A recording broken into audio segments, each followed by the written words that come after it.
everyone. Welcome to our webinar today on developing a secure and connected campus. My name is Carla Schaefer, and I'll be your moderator for today's discussion. So let's get started. To begin with, thank you for joining us, and a very big welcome to our panel of subject matter experts from Antenna Systems, from Studer Education, and APA. Who'll be providing their insights on today's topic. So it seems impossible to have a conversation about the future without discussing the impact that COVID has had on all of us. There's so many questions that in just this one area that we could spend our entire time exploring them. So let me ask each of you, what do you see as the single largest impact on higher education going forward? Robin Lang from Antenna Systems, let's start with you. Sure. So I think for us, the obvious answer to that is available bandwidth. And the reason for that is sort of multi-layered. You have your online educational needs that have greatly been impacted by the pandemic as far as increased online coursework, streaming classes, online exams, online textbooks, all of which will be accessed at an increased rate going forward. And then everything else that's changed in terms of delivering instruction digitally. Add to that the increased need for bandwidth for personal activities. And it's not just students, it's administration and faculty. They're streaming movies, playing video games, listening to podcasts. And all of that will increase exponentially going forward because some sort of or some form of quarantine will continue once students get back on campus. And in an attempt to socially distance, some students will choose online class as opposed to going to class in person. And doing that from their dorm is going to put even more weight on the system the university has in place to provide connectivity. So you've got your educational needs, your campus life needs, and then of course your safety and security needs. All of these things need room on the digital highway, so to speak. The problem for most campuses, I think, coming up is the enormous traffic increase that will test the integrity of those networks. If you've got a one-lane highway, that's kind of a recipe for disaster, and universities should absolutely not depend on Wi-Fi because Wi-Fi is basically a one-lane highway, and that will just lead to problems. I really like that. I think you're absolutely right. A digital highway is a really good way of visualizing, right, the technology and the challenges that we have here. Sabrina Hebler from Studer Education, what do you see as the single largest impact for higher education post-COVID-19? Yeah, I couldn't agree more with what's already been stated, but I'll come at it from a different lens. So what we're seeing across the nation is digital transformation for higher ed at its highest speed yet, to the point where it threatens to leave some organizations behind. So across higher ed, we see institutions urgently striving to re-envision their organizations. And it's not only in their ability to deliver a meaningful educational experience, it's how to do it in that hybrid or virtual world. And it's also about the types of education. So there's a heavy pressure to change direction in the programming offered to support students into careers of the future, such as more skilled trades, careers in cybersecurity, and future roles that we can see becoming important to bridge the physical and digital worlds. And the impacts of this are not just on our current and future students. They are also on our physical spaces that exist and the need for spaces or technology that are not in place yet. So for our operations areas, it's a heavy financial impact on the pressure to be effective stewards and to finally catch up on all of those items like asset management and smart technology strategy that we really haven't dedicated enough time yet to and are of the utmost highest priority at this time as we're trying to re-envision what it looks like in this new world. These are really good points. Finally, Lander Medlin with APA. The biggest themes we're seeing all revolve around health and safety. So Lander, you recently shared some insight from APA for a great framework that I believe everyone on this webinar could benefit from. Can you walk us through this process and how it can offer students increased safety, health, and well-being? Sure, and I think before I do that, you're used to me doing this, as I'm going to chime in to the previous comments because those themes I think are really valuable and they will require leadership in a big way. if we're going to get where we need to go. Besides funding, many times it's the leadership needed to get us where we need to go. Now, I'm going to suggest to you that there's one other really big impact coming out of this that has a lot to do with the people, and it's about resilience. I'm telling, March Madness had a new meaning last year. March Madness was not the basketball game. It was the 2 weeks that we got everybody off campus and out and moving and went remote. Was it pretty? No. Was it? Yeah, probably. But at the same time, it showed higher education's ability to be resilient. And I think that's going to be an important theme moving forward to our ability to deal with the issues that Robin and Sabrina just talked about. And they're right on with that. So let me start, sort of open this, this particular slide with a simple question that comes from our stakeholders every day. And that is my building safe? Sounds easy, right? Oh, simple. Yes, no, complicated. It's very complicated. And it's complicated because of the fact that we have so many existing buildings that are really old. 50 years is the average age of our buildings across all of the infrastructure on the campuses, and the utilities infrastructure is the same. So buildings and utility infrastructure, we're in the 50+ year mark, and that's makes for a difficult situation when we talk about heating, ventilation, and air conditioning systems. And those systems, as folks have talked about, the public has learned what a MERV 13 filter is. Well, that's scary. Systems won't support that kind of thing. And so there's so many more things that we can do collectively to be responsible for our health, right? It isn't just one side of the equation. It's all of us being equally yoked. And that's why this framework for safety, health, and well-being. When you look at those 4 things, rules, protocols, process, and communication, they start to form a sense of what do I need to do when I take my own personal responsibility, but what does the institution need to do to take leadership around each one of these areas? So if you look at the rules, we have in that little print there, things around 6 foot physical distancing, you know, they just issued, CDC talked about 3 foot for little kids for lots of reasons. We're getting a bit better with the hygiene portion of this, but when it comes to this being a respiratory illness and when it comes to this issue around aerosolized particles, we really have to pay attention to how close we are together, et cetera, because we don't know who is carrying it or not. And I put that funny thing less than 15 minutes because the longer we're together and close, the worse it can be. So that sort of 12-foot distance has to do with musical instruments, with our performing arts. So many of those, just the dance, think about how much is expended and expelled when you're doing that. So that's a protocol. A process is around things that people decided they were going to do, like they did plexiglass. They actually created these mobile plexiglass, I'm going to call them pods, for faculty to use in lecture halls, and gave them lavaliers so they wouldn't have to yell. Wonder why? We don't want expelling of from the respiratory center. You know, a lot of folks have talked about using students as monitors. And Michigan State taught me this. Sabrina, you were formerly Michigan State, and Adam Lovert said this. He said, it's not about the students being monitors and calling at each other out.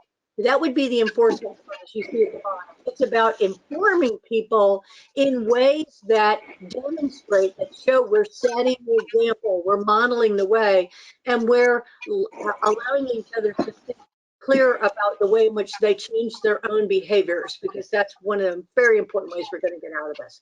So Carla, I'm back to you. Well, actually, I would piggyback on that, Lander. I would piggyback on a couple of things that you just said there, because all of the things that you talked about, a lot of these things are going to require new technology. And so for us, it definitely goes back to that digital highway. I mean, you need a number of lanes of traffic on your highway because each lane is a different system.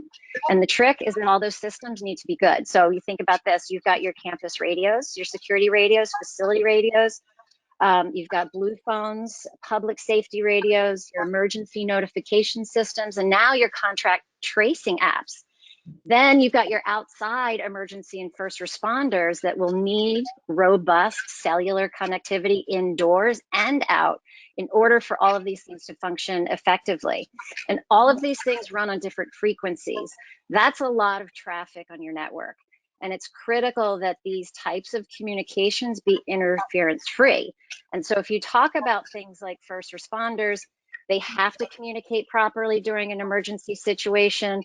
You know, during 9/11, a lot of our first responders were lost because they didn't get the message that the buildings were about to fail. And so now, 20 years later, the list of rules for building code and all those fire codes that you were talking about, they include functional emergency band radio inside, and it's commonly part of those fire codes now for any new buildings. So available cellular connection really is the future for first responder communication, and wireless, and by that I mean cellular, wireless coverage that is interference free and ubiquitous, meaning everywhere, that is going to be vital.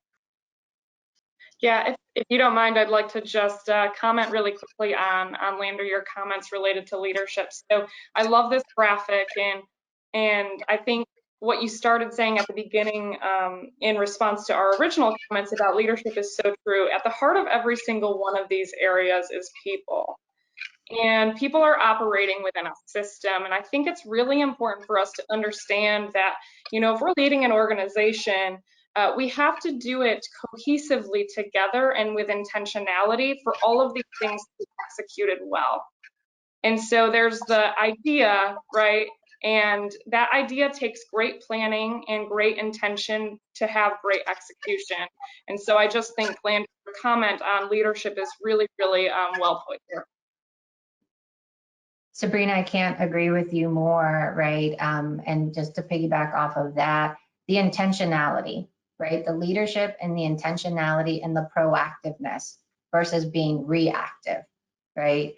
I think it's really critical right now, not only from like all these aspects of what the pandemic has recently shown us from a safety perspective, but then planning on that communication piece. So Robin, you made really good points on all the things that are happening right now, all the technologies that currently exist from a safety perspective, as well as the technologies that are currently being developed that we don't even know about right now, right? There's a lot of things coming down the pike. And if you haven't been intentional on ensuring that you have the right infrastructure in all these different aspects, you're gonna have a challenge within the next, gosh, 6, 12, 18 months.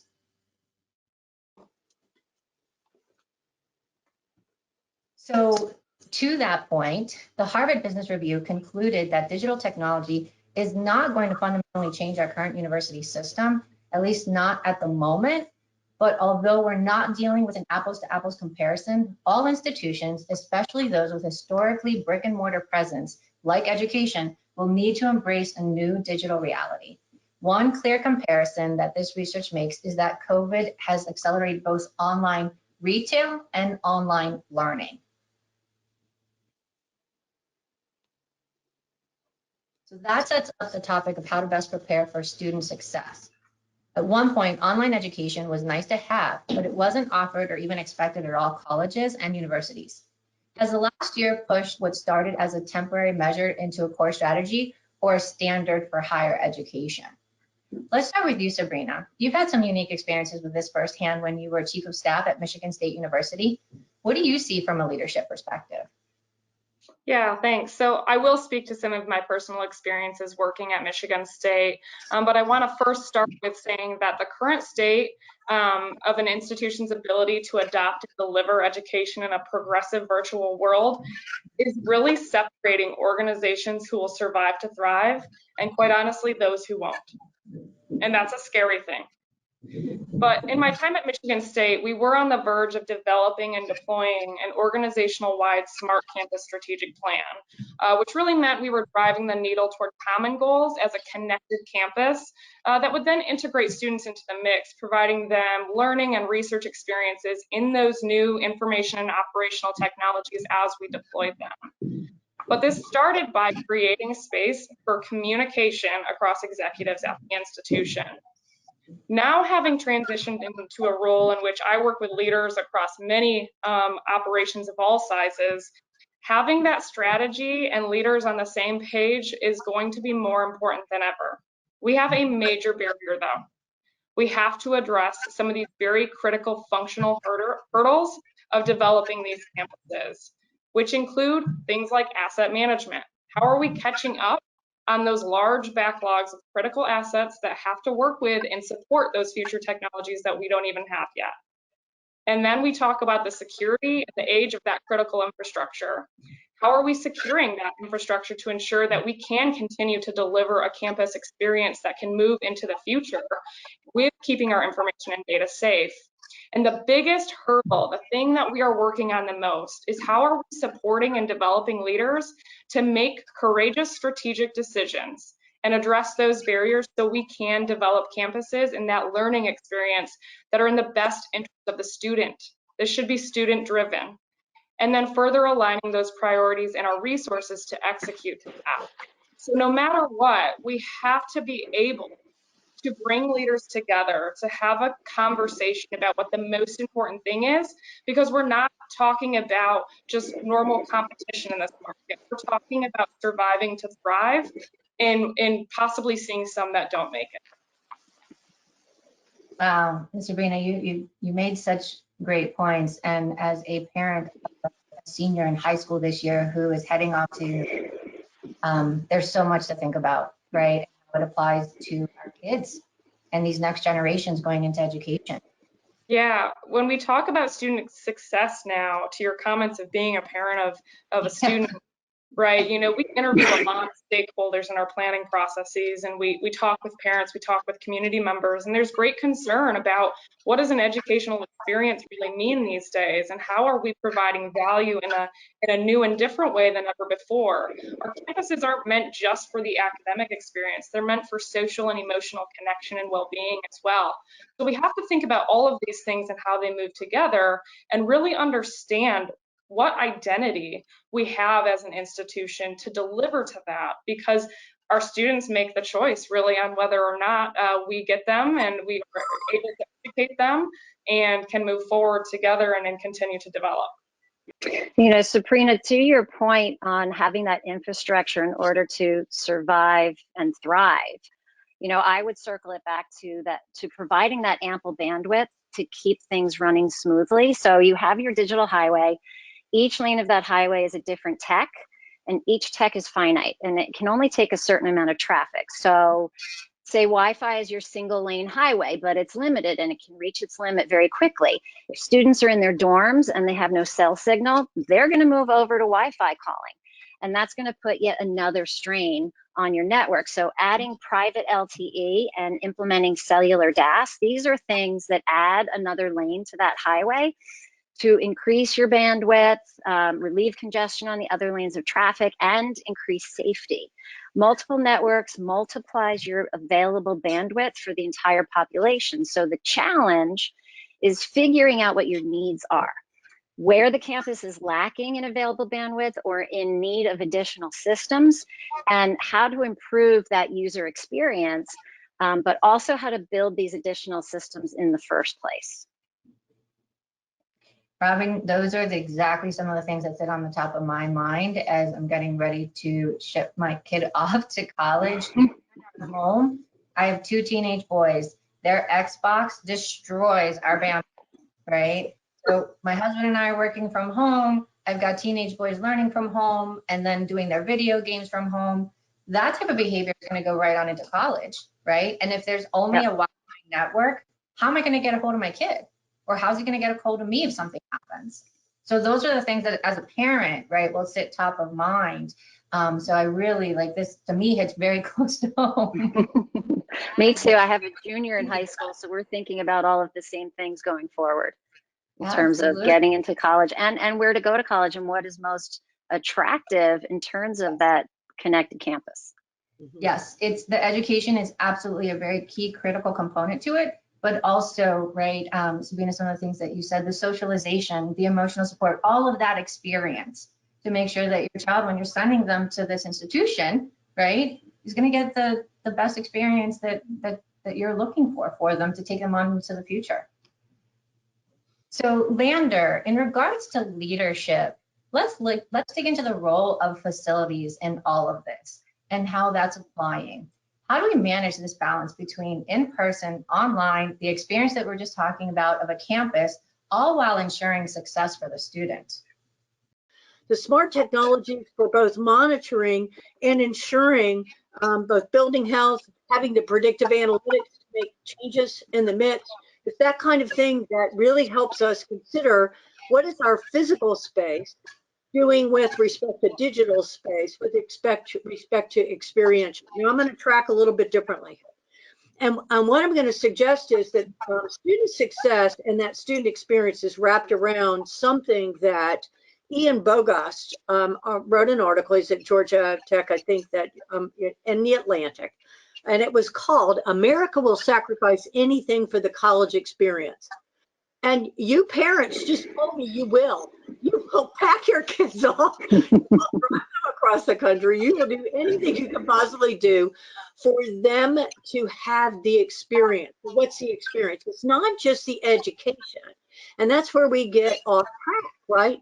It is about intentionally creating what I'll call casual collisions, informal connections, informal interactions between the student, the faculty member, the staff member, in ways that advance their learning beyond anything you can ever imagine. So it isn't just that I physically sat in the classroom. It isn't just that I went online and did my synchronous or asynchronous digital delivery of my large lecture hall class, because I'm not going to be in that large lecture hall, or I don't want to be.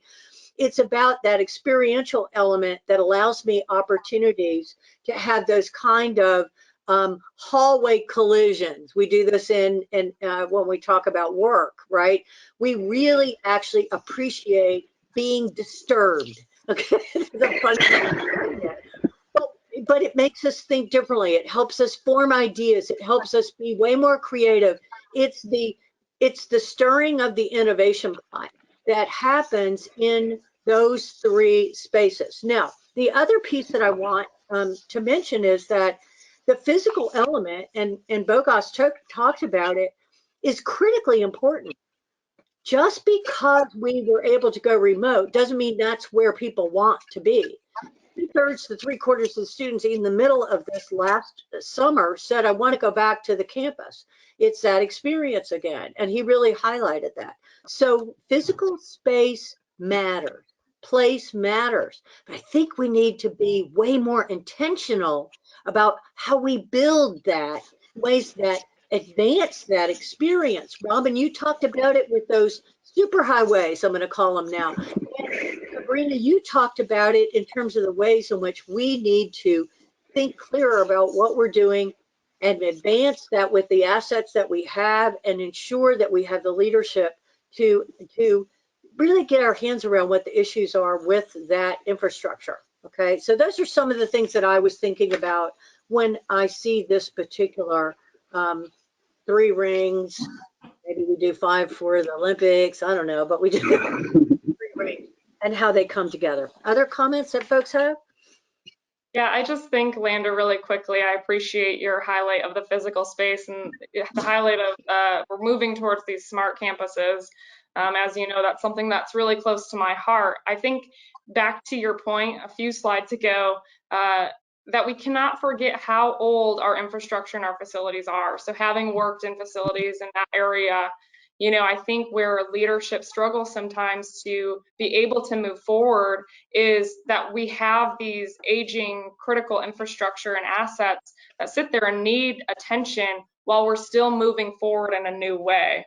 And so it really takes a team to come together and to figure out what the best plan forward is, because they know that the student experience is on the line, and that is always online. The student success, that is the driving force, but there's almost this cyclical panic around, well, how do we reconcile the two, the need to move forward and be always online, provide this new experience. And then also we have to think about, what do we do with everything that we already have? How do we bring that up to speed and security and code and all of these things? And then also, how do we connect those things? And so there's this very operational, functional decision making where it requires all parts of the team to be involved and really focused on that the student experience is at risk if we don't figure this out. And I would add to that just pinpointing what the new tech is that you need. There's a lot of options out there. There's a lot of ways to go. But there are recommendations for the best way to go. And finding out what that tech is and how it adapts and moves into the future is also important because it changes so rapidly. Mhm. So Robin, on that point, can you quickly explain, so one of those new technologies, it's not necessarily new, but I think sometimes it can be new to new ears. Can you quickly explain what DAS is and how it differs from Wi-Fi? Sure. So as quickly as possible, right? That's kind of a hefty question. So I do want to take a little bit of time with it because it can be complicated, but I'm going to break it down to sort of the simplest way I can. The technical explanation is that DAS is a network of antennas connected to a common source distributed throughout a building to improve network performance as licensed frequency bands. So what does that mean? A DAS network, it's kind of like those systems of cell towers you see outside all around you, those giant towers, but they are scaled down into a micro network of antennas to fit inside a building. So you're effectively creating the same kind of network inside using licensed frequency bands. DAS can get into all those nooks and crannies in any environment and those dead spots and increase bandwidth to cellular, but at the same time, solve the problem of eco-efficient buildings. So as universities start to build new or rebuild, you're taking measures for energy efficient windows and things like that to reduce your utility costs and improve the value of your assets. But those windows also block RF waves. And so those large towers can't get their signal inside the buildings, and DAS solves that problem. How it differs from Wi-Fi. So DAS is a distributed antenna system. That's what DAS stands for. In some ways, it's very similar to Wi-Fi network, but DAS distributes what is known as those licensed frequencies, and Wi-Fi uses unlicensed frequencies. Your DAS handles the parts of the airwaves that are owned and managed by someone or an entity like AT&T or Verizon or something like that. Its infrastructure is similar to Wi-Fi, but the differences lie in the frequency and the services that are delivered. So Wi-Fi gives you internet. DAS gives you everything else and connects you to AT&T and Verizon, et cetera. Now, you need more than both though, and that's kind of an important point. The universal need to process data is enormous. So phone calls use data, Snapchat, research, online coursework, mass messaging, all of these things process data. And the question is, how do you process that? And that's your volume of traffic. So I keep going back to the highway, right? If you have 100 reasons to use wireless connection, you want to divide up those reasons into different lanes on your highway. And your optimal highway actually has 4 lanes, not just 2. That includes Wi-Fi, DAS, CBRS, which is private LTE, and your two-way radios, which are both private facilities and public safety. And so all of these things kind of need to work together on that, as you termed it now, Lander, superhighway, because that's what it's becoming in order to encompass all of this technology, but make everything work seamlessly and reliably. So if I understood you correctly, and I think I did, these are not competing technologies, but it sounds like you said you not only need both, you need more than both. So in essence, do they complement each other? Absolutely. So what happens is they offload the traffic from each other. So if you have, like I said before, if you have Wi-Fi and students can't get a cellular signal inside their dorm, they're going to transfer over to Wi-Fi calling, which is going to put more traffic on the Wi-Fi, which is going to kick people off or make it run much more slowly.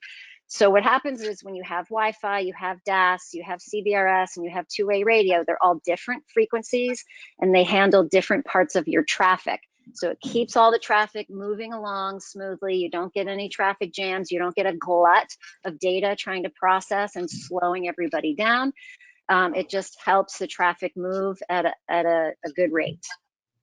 So that's what's going to allow me to find my kid when everybody is live streaming video games, TikToking, live streaming Facebook, right? And the connectivity is just, the bandwidth is pretty clogged up, and I really need to find him. This is what's going to allow me to do it. Exactly.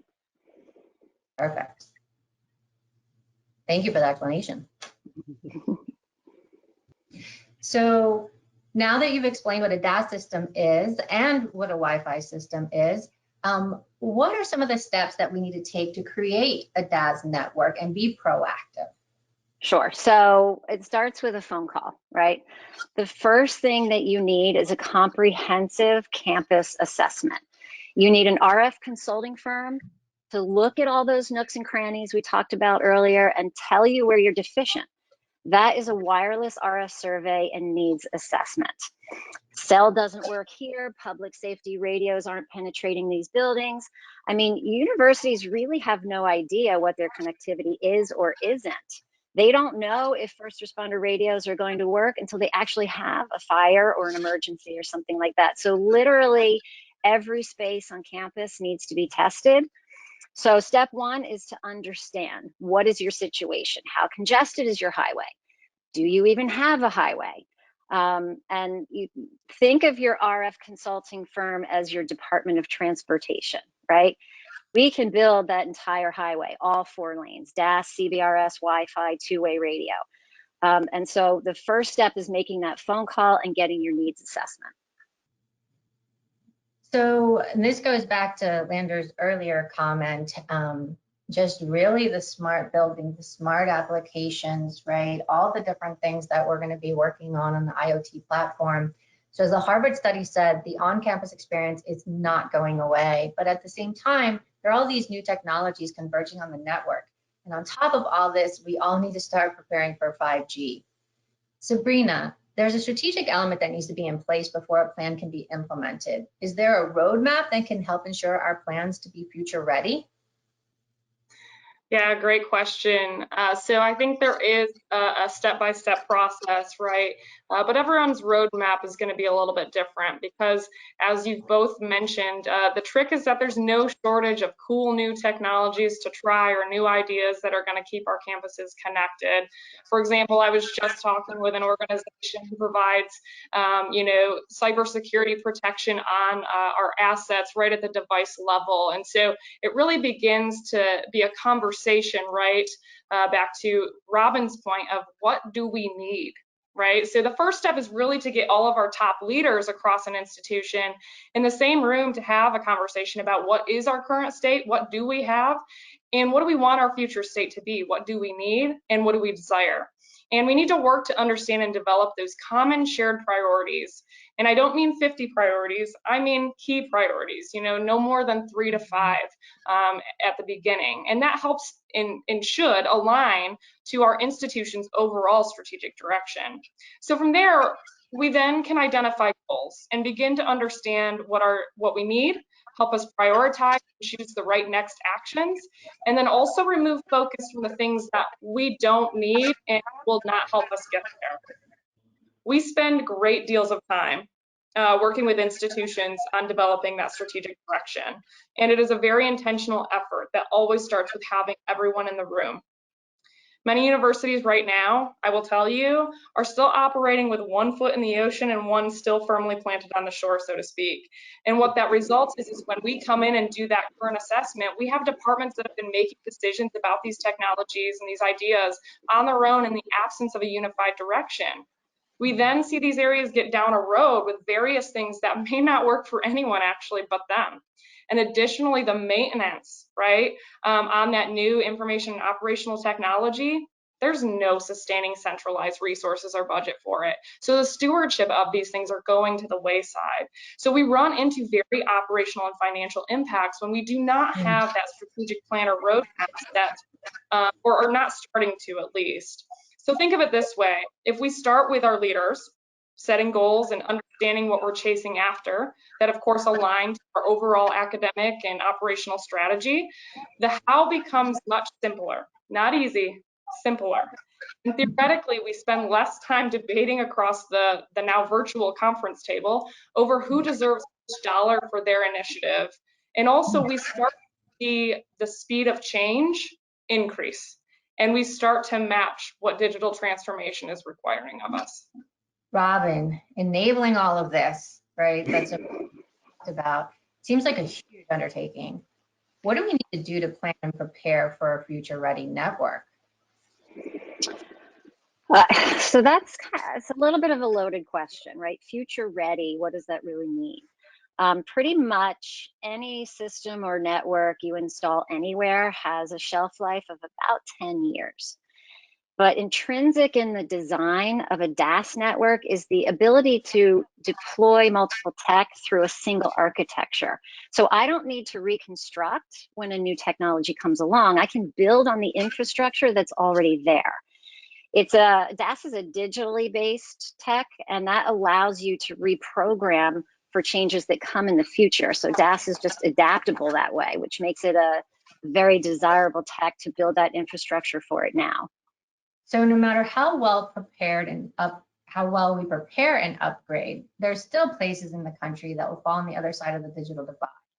Given the events of the last year, Sabrina, what have you seen from a leadership perspective that is combating this issue? Yeah, it's such a great question. And, I think no one has a perfect answer for this yet. I think it's probably important to recognize that the digital divide will continue to exist for some time into our future. That's because it's caused by an intersection of many variables, some of which we have less control over than others. But from a leadership perspective, I think no matter your role in higher education, it begins with a little bit of courage. And do leaders have that courage to make the choices for their organizations that will provide access to development and programs that begin to bridge the gap? This is really a people-focused mindset. Whether it's your custodians using digital applications and devices to do their work in new ways and helping them come along with you, or it's changing those academic offerings to focus on the careers and the future of things like cybersecurity, the thing that's constantly coming at us these days. There's lots of ways for us to begin building the bridge. However, it does require us to recognize one important thing. We can't continue in the ways that we have and ask for a different result. The leaders, whether it's the president, our CIO, the facilities officer, we have to be courageous. We have to get in a room together and make decisions that will cause disruption and discomfort. But ultimately, we lead our organizations into the future that way. I'm going to use the word intentional again. This requires intentional planning, really, really candid conversation. It requires us to ask our employees and students what they need and want. And it requires great transparent communication on our future, why we're making changes, what that looks like, for people to really feel involved and like they have a path forward. We're watching so many institutions work through this struggle across the nation. And I'll tell you that there are some really great things happening, but we are still managing that battle every single day. Wow, well, I'm glad you are. That's for sure. Lander, can you talk about what we've taken away from virtual and hybrid learning over the last year? Yeah, I can. And I would emphasize what Sabrina just said about the leadership required, the word strategy she used, intentionality.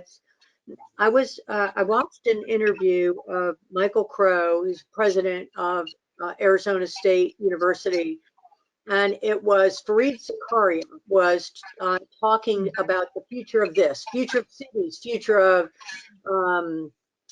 of transportation, and he had Dr. Crow on for the future of education. And he wasn't just talking about higher ed, he was talking about the digital divide and the need for. So he was courageous in the way Sabrina talked about, and that is he put it out there. Fareed Zakaria is an amazing person. He really touches on so many things that we need to be paying attention to. But Michael Crow said that it is not as difficult as it looks. We just have to be intentional about the delivery system and what we are going to do to support everyone. And we don't have to leave people behind. So, and that's going to be critical for the marginalized populations that our institutions need to be touching moving forward. mean, that enrollment cliff that people talk about, it's real, it's coming. The high school grads are reducing, the birth dearth hits in 2026, and unless you're the top 200 schools in the country, you are already seeing it, or you're going to see it worsen. And so we have to pay attention to, and I'm going to use the word collaboration. Collaboration is absolutely key to the things that we do together. That's how we were successful in this last year, is we collaborated across the entire enterprise. And that's what we have to do on this issue and around what Robin is saying, collaborating between facilities and IT. I'm getting ahead of myself on that because I know that we'll have a slide on it. So let me go back to this thing around face-to-face, hybrid, virtual. What have we learned? We know that we want face-to-face. We know we can't have that in as clean a form as we had originally thought.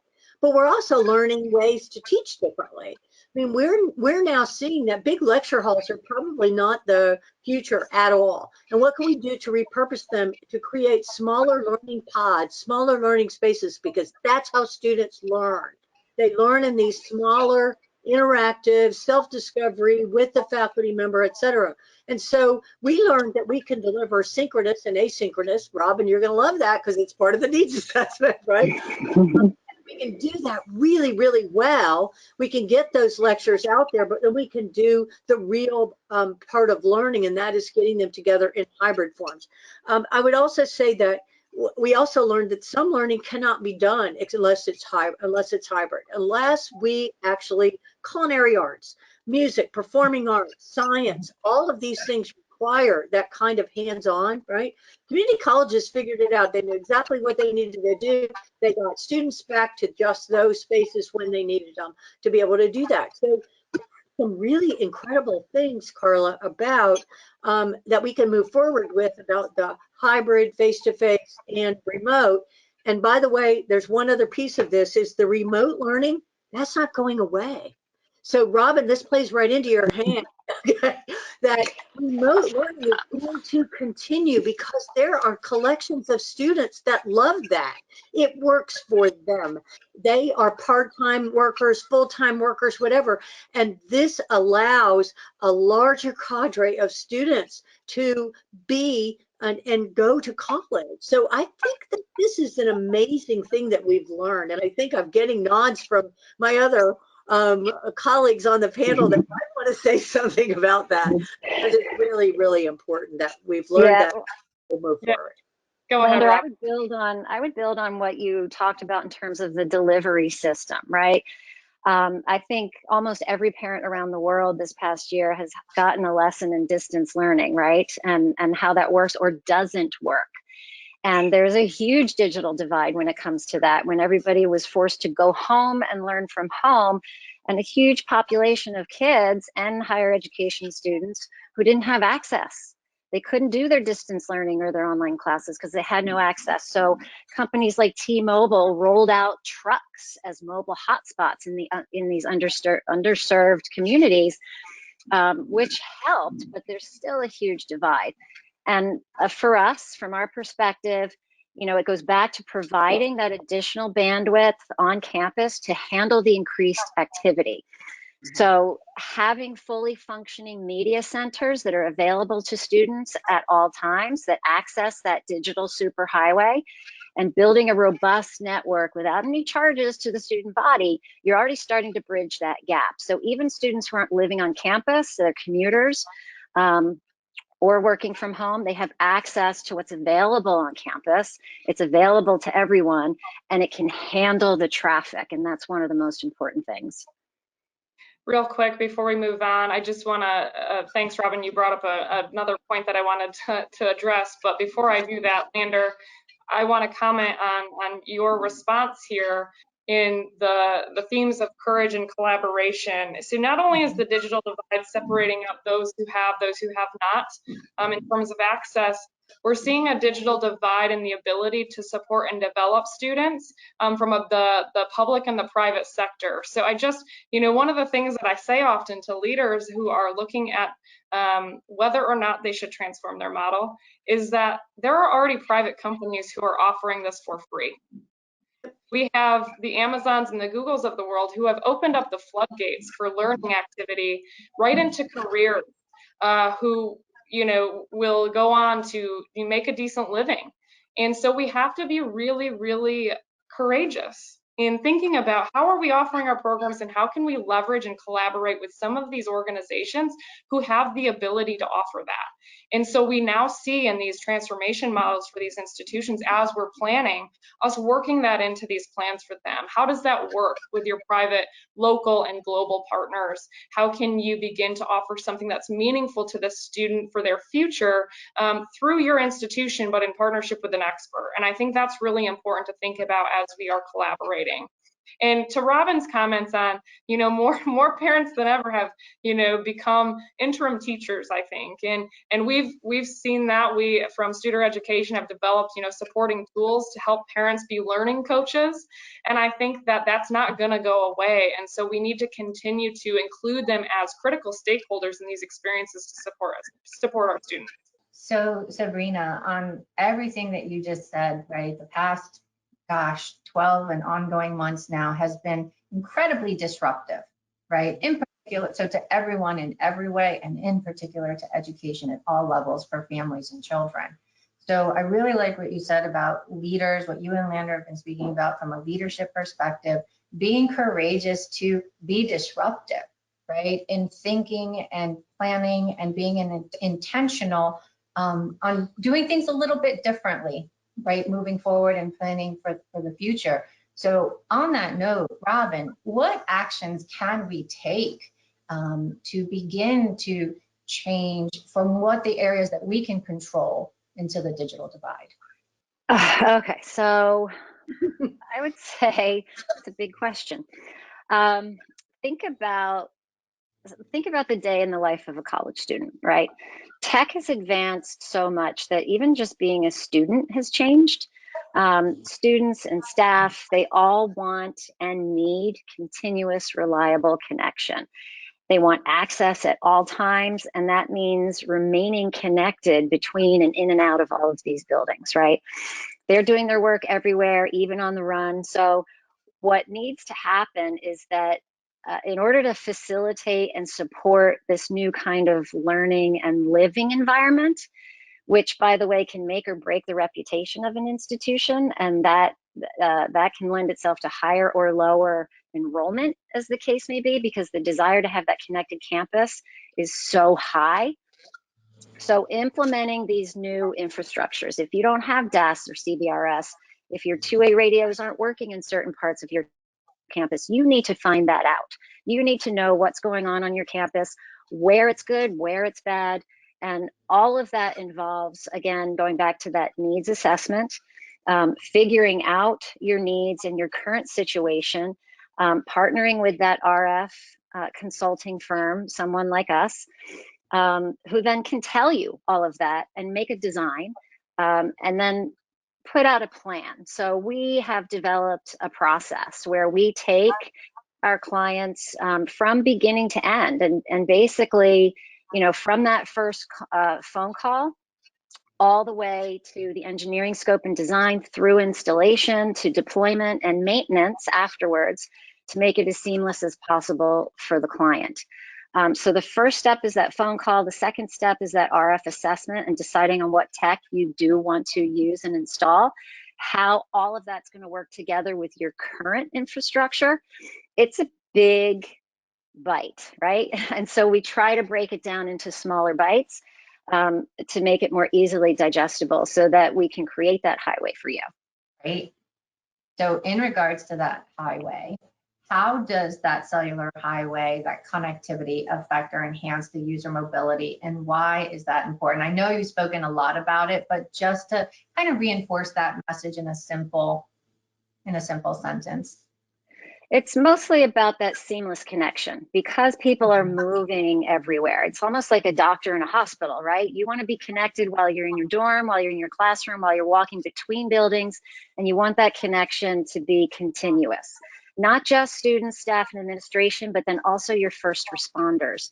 So it's a health and safety concern as well, that those first responders, they need that continuous connection too. So mobility is key here in keeping that connection throughout, no matter what lane of the highway you're on, that traffic is not slowing down and you're not hitting any stoplights along the way either. That's great. Lander, from your perspective, why do you think that poor cellular coverage is not just a safety concern, but an actual safety risk as well? So let's look at a couple different angles here. When Robin was talking about this, and safety is also about security.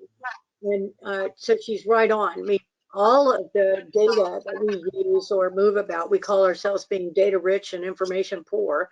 But we are data rich, and who gets that data is important. And we want to be very intentional about the who gets that data, and that's something I'll talk about in another slide a little bit later between the IT, OT, the facilities, and IT side of the house. But I think there are a couple of little angles that I want to mention that may sound bizarre, but they're really not, and that is that everything is everything now, right? We have telemedicine. We have, telehealth. We have telecounseling. We have telecoaching and telementoring that we didn't have before that are helping these marginalized students get through college. These are important things. And so not having the bandwidth in any way, shape, or form doesn't help us meet the needs of folks at their time and place of choice. And when we talk about mental health is on the rise. I mean, you've all known that I'm insane, but different issues. But we have, and it's a huge issue. COVID has brought to light mental health concerns that people are now talking about. Michael Phelps in his latest advertising about it. I mean, so many of our athletes are coming out and talking about it because it's so important. We do not need suicide rates to go up. So I think that this is part of it. And that may sound a little bizarre, but I don't think so. Also, the ability to connect when I'm traversing a campus, if the lights are out, if it's not well lit, let's say, or there are other issues that I can't make a call or I can't get to. I mean, these are safety concerns and safety issues that I think put us all at risk. And I don't think that the last point I'll make about it is certainly doesn't create a welcoming environment for any of our students or our faculty and staff. So I think all of those things combined, and where Robin was going with this, are really, really critical elements to this super highway that we're talking about, and having no breaks. There are no red lights, right, Robin, on this super highway? Exactly, and I'll add to that a little bit, Lander, in terms of security. You're absolutely right. And, so I have sort of two things I want to talk about with that. Your campus may have FirstNet or something like that. And that gives first responders priority on your network in an emergency situation. However, priority means nothing if someone is in the basement of building 101 and can't get a signal. And that's what DAS and CBRS and these other technologies are for. It allows people to connect wherever they are on campus. And then the second thing I would talk about is mass messaging systems. We know how important those have become on college campuses. Your campus population has to be able to receive emergency communications wherever they are, without exception. It sounds harsh, but dead zones can be deadly. And if everyone is not in a place where their devices are working and you've got to send 60,000 people a single message, not all of them are going to get that message in real time. The system gets overloaded, devices have spotty connection, and you have new demand, all creating more traffic on that highway. With the limited nature of those macro cellular systems, so those systems of cell towers that are outside, they're limited. They can't get inside the building. So there will be a high percentage of students and faculty that receive those messages after the fact. And none of that is good. No, quite frankly, as a parent, it's unacceptable, right? So I'm just speaking from that perspective, those things as I'm thinking about my right? And so, these are the things that we actually were looking into from a school perspective as well. It wasn't just education, it was the experience, it was the safety. Are they safe on campus, right? Can they communicate? So Yep. thank you for this. This was really great. The next topic that we're going to lead into, we've actually spoken quite a bit about, which is pretty cool. It just really goes to show how all of this kind of comes together in the topic and conversation that we're having. So the collaboration between IT and facilities. And Sabrina, I know that you've spoken quite a bit about it already, but between your time and, between MSU and now with Studer, are you seeing more enablement of collaboration? I know you've spoken a lot about leadership. All those things are totally critical, but are you seeing that collaboration occurring between the different divisions within an organization? Yeah, well, and I think we have to, right? So Yeah. it may have started all out as a reaction. In the beginning of the pandemic, I worked at Michigan State University, and the world required technology and the support of every IT professional out there. So whether it was providing devices or helping use platforms to engage staff, for the first time probably in a while, and I hope my IT friends will like this comment, they became perceived and viewed as the helper in chief, rather than someone you might whine about from time to time. And the same happened for those in facilities. Keeping buildings clean and safe was of the highest priority. So now we have this flipped script, and we're seeing the two largest cost centers and service providers on a campus now perceived as the two most important service providers to ensure survival through this pandemic and many other challenges, so to speak. And so it also means that the expectations of the performance of these two areas have risen, because the risk in what they provide is also much higher now. So we have seen increased recognition of these operational areas, which engages those staff and leaders differently. They've been forced to work together and build relationships and trust between them. So now as we continue and plan out for the future, and we continue to move forward in this digital world, we're seeing leaders that are being recognized, that they have to be connecting and communicating intentionally and regularly to do what it takes to get the job done in terms of transformation. So whether it's adding information in those operational technologies into a facility, upgrading your networks to expand the access to students and their devices, or securing those critical assets, to be sure that our data is safe, we don't have a choice. And I think everyone recognizes that, but they're also gaining quite a lot of energy from working together and seeing the success of that partnership. So, really, and I just want to comment back a little bit to this idea of safety and security. The intersection of facilities and IT, I don't know if you all read the news, is on the front page media of some of these cybersecurity threats. And, we have new technology coming out to protect at the device level. And I think that's going to be an expansion and boom that we come to see, which again continues that conversation between IT and facilities. They merge into this really critical area for us to continue to deliver even just the student experience at a minimum. Well, that's really encouraging, because I agree with you 1000% that it needs to happen. But I know just historically, the two different operational organizations maybe haven't always been as collaborative. So if that is all, if you're seeing that occurring, that's super encouraging, and that will continue then, right, into the future. Yeah, and just really quick response to that. Yeah, I think historically it's been a challenge, and not to say that it's not challenging today, but we are seeing that partnership and collaboration more than ever. And, I think sometimes it takes an emergency for us to recognize how important we are to each other. Yeah. And I would just, I'm sorry, go ahead, Robin. Sorry, I would quickly just add to that, we work with both IT and facilities, because the technical aspect of what we do is governed or overseen by IT, and then the logistical aspect of what we do, the actual installation, is governed by facilities. And I would argue that down the road, someday IT and facilities are going to be one entity, because facilities are going to get more and more technological. And the two, eventually will merge to become one. And so again, finding all of these technologies and systems and networks and everything that works together. And so people need to work together in order for the tech to work together. Couldn't agree more with you, Robin. Absolutely right. So Lander, I'm going to pop this over to you. based on where we are today, right? Based on where these two organizations have been in the past, based on where we are today and where we need to go in the future, what do you think we can do to enable better collaboration between facilities and IT? What do you think is there that can be done to help foster that and move that along?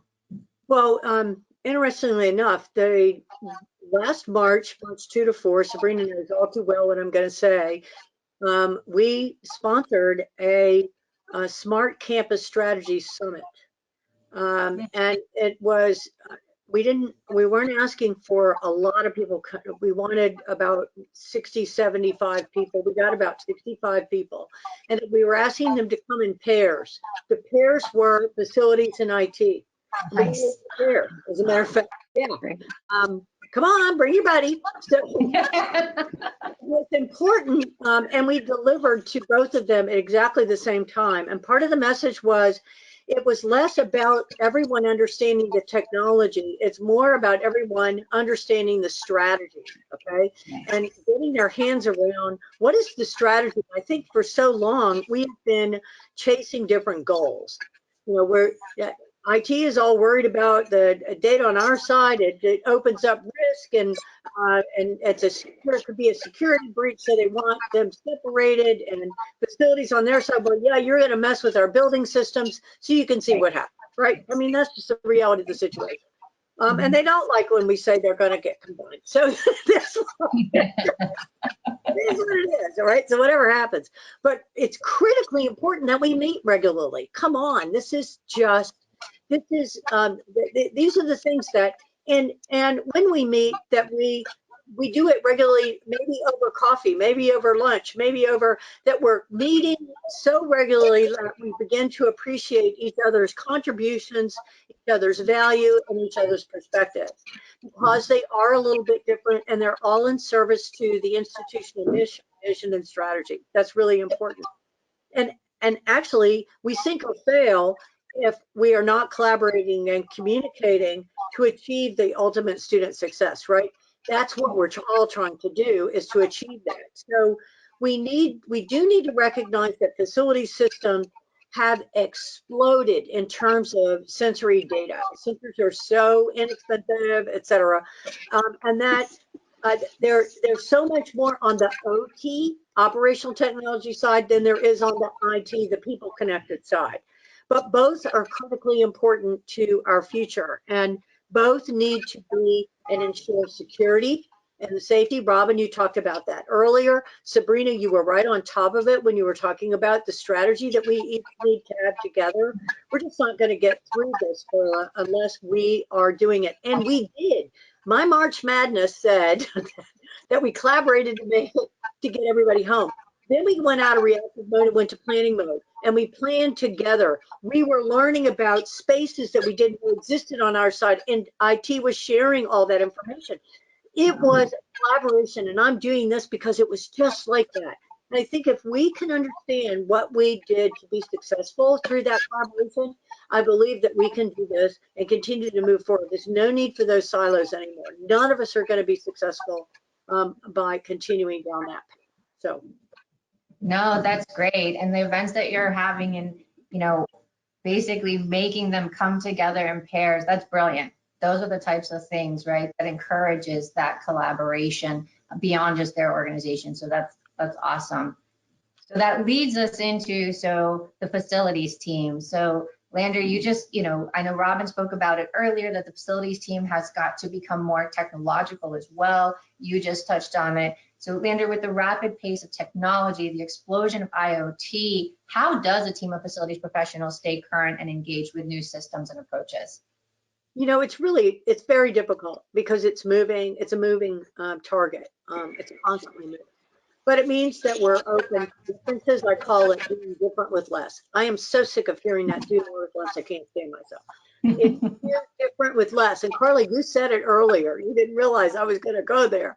Do different with less. And it's thinking about, how can I get training and development from those technical providers that already have that information because it's readily available many times. It's allowing people the time separately to be able to have those seminars, those webinars, and make sure that we've got to be hungry for knowledge and hungry for learning.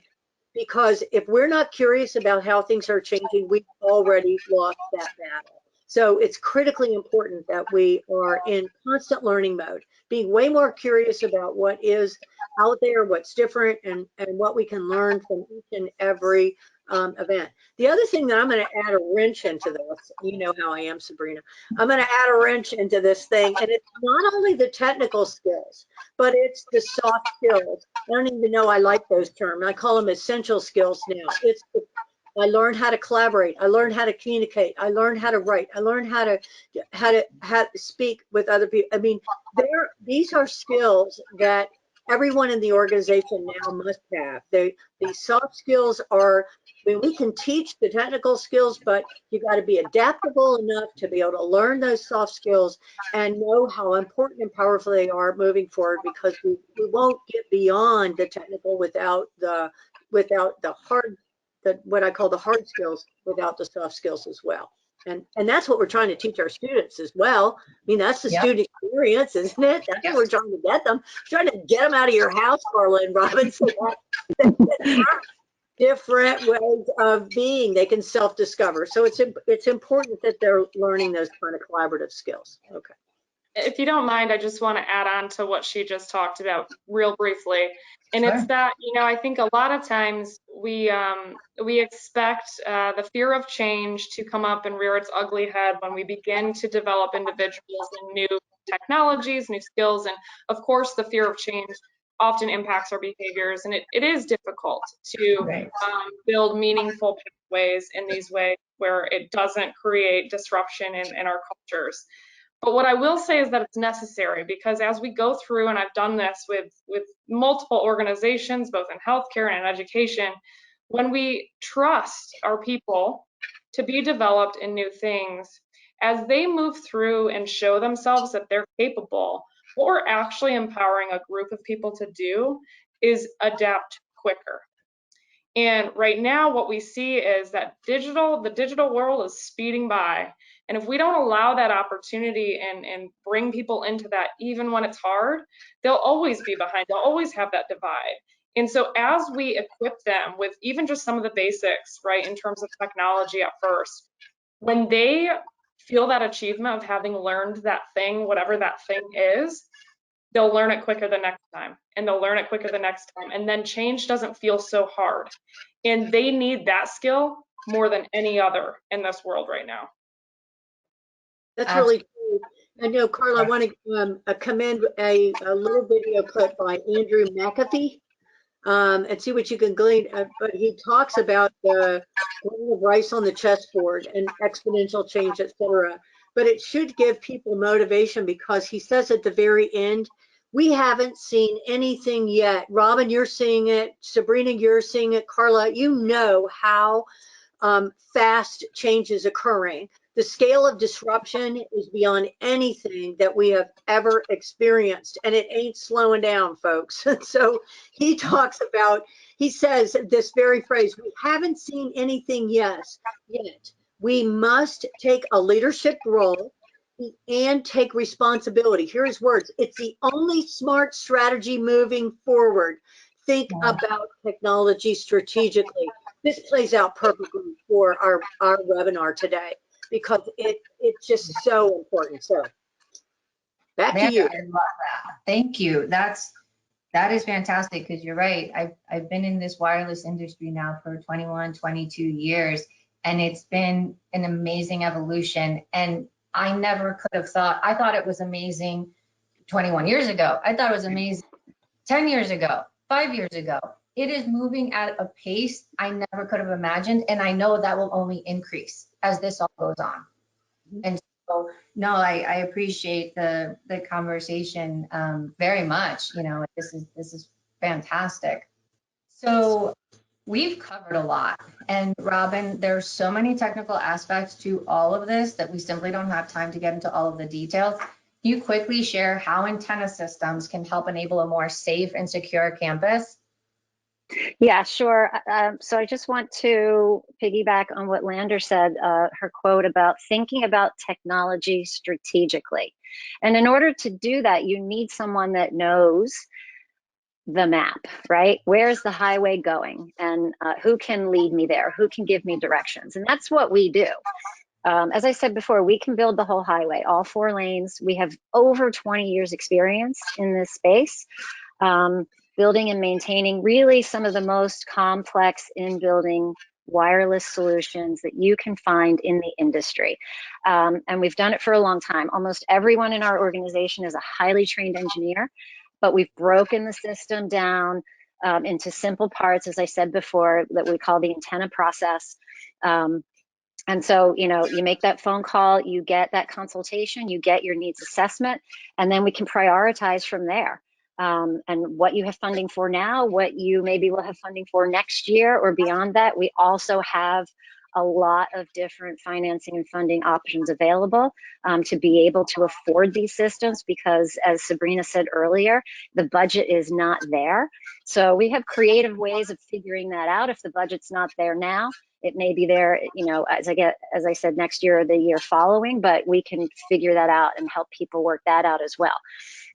So consultation, implementation, design, maintenance, you know, all of that is something that we cover, and we can help figure out the way forward, find that path for your highway. Thank you, Robin. Sabrina, your organization at Studer Education really has some unique offerings, from coaching to trainings and certifications, and some great events as well. Tell us more about Studer and how our audience can get connected.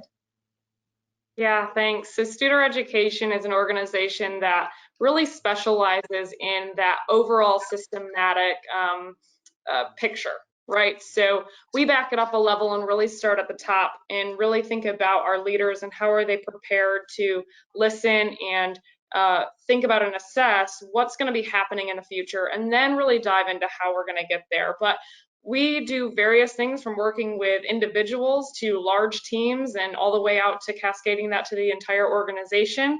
We specialize in a lot of data collection from our stakeholders. So we are not only just making decisions in a vacuum, but really doing that with the voices of our key stakeholders. And then thinking about, what do shared goals look like? How are we developing those? How are we measuring success? And then how are we communicating effectively and moving people forward in that way? So I like to say that we are a people first, relationship first organization. While I would say, you know, some of our counterparts may come in with a pre-built prescriptive toolkit, we really come in and we just listen first, and we understand where you're at and meet you where you are, and then help you move forward to where you want to go. And so that's why that roadmap seems to look pretty customized depending on who you talk to.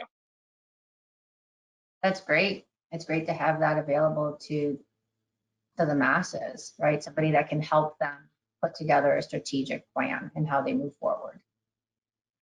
And Lander, please tell us a little bit more about APA. I'd be happy to do that. APA has been the association of choice for the niche market of educational facilities for over 100 years.